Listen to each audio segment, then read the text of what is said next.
If you've been anywhere near your social media this weekend, checking it on your phone, you may have seen a video that shows a group of high school students in what appears to be a standoff with a Native American man on the National Mall in Washington, D.C. The problem is the story, as originally reported, is incomplete. We have more information that provides better context and depth to what actually happened. Here's the original clip that most people saw. Take a look.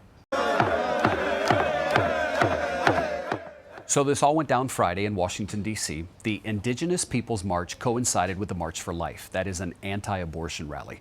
A group of students from a Catholic high school in Kentucky was at the March for Life. Some of the students were wearing hats that said, "Make America Great Again." One teenager in particular, you see him there, was seen standing in the video just feet away from a man named Nathan Phillips. That is the Native American man, Mr. Phillips, banging on a drum and chanting a prayer. The problem is this video inflamed people who said how disrespectful of this young man and the students. There was a report that the students were chanting "Build the Wall." The problem is there is another video, nearly 2 hours in length, most of which we have seen. And the context it provides suggests that the story is not as originally reported. We never heard the students saying, "Build that wall." What we heard was a chant among the students that appeared to be a sports chant, right? High school students chanting as they were standing in front of this man who was beating his drum. The problem is, here's how it started. The larger video shows a group of protesters known as the Black Hebrew Israelites. They were protesting on the National Mall. At some point, they start yelling profanities at the high school students who were wearing the "Make America Great Again" hats. This went on for an extended period of time.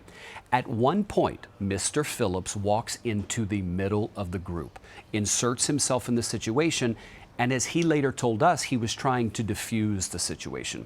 We wanted to talk to the students, the parents, but also Mr. Phillips. We were able to get Mr. Phillips on the phone, and here's some of what he told us.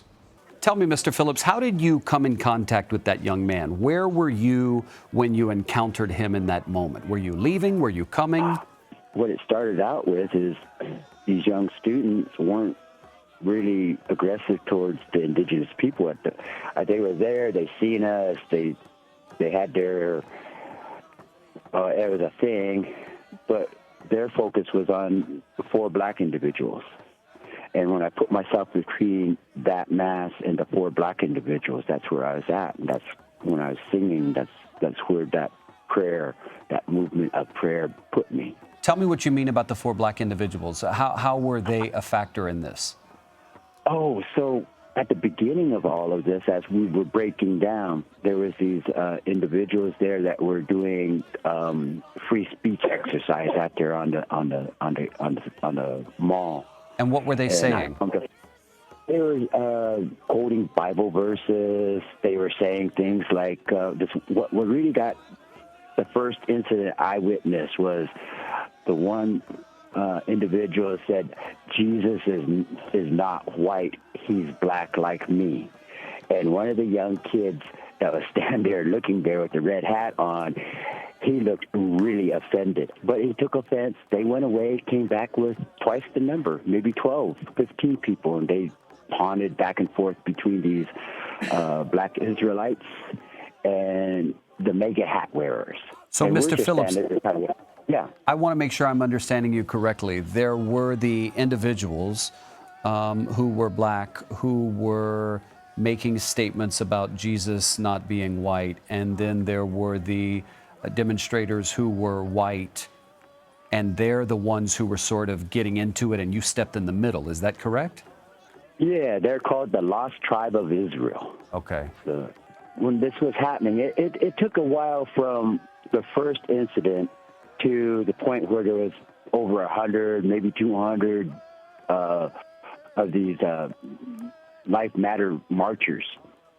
So they're there, and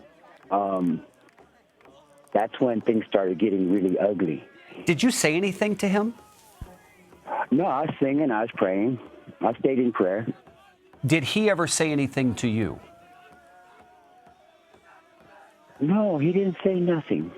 He just stood in front of me, and when the others were moving aside and letting me go, he decided that he wasn't going to do that. You know, I tried to, when I was coming up the steps, I seen him start putting himself in front of me, so I slided to the right, and he slided to the right. I slided to the left, and he slided to the left.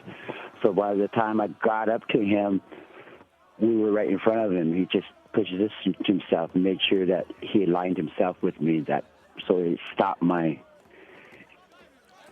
exit. How long did this last?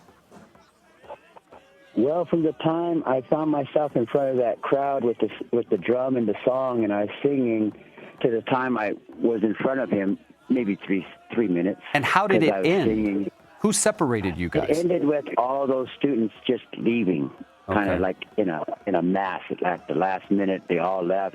The boy, he, you know, there was a couple moments in there that I thought he was going to break down.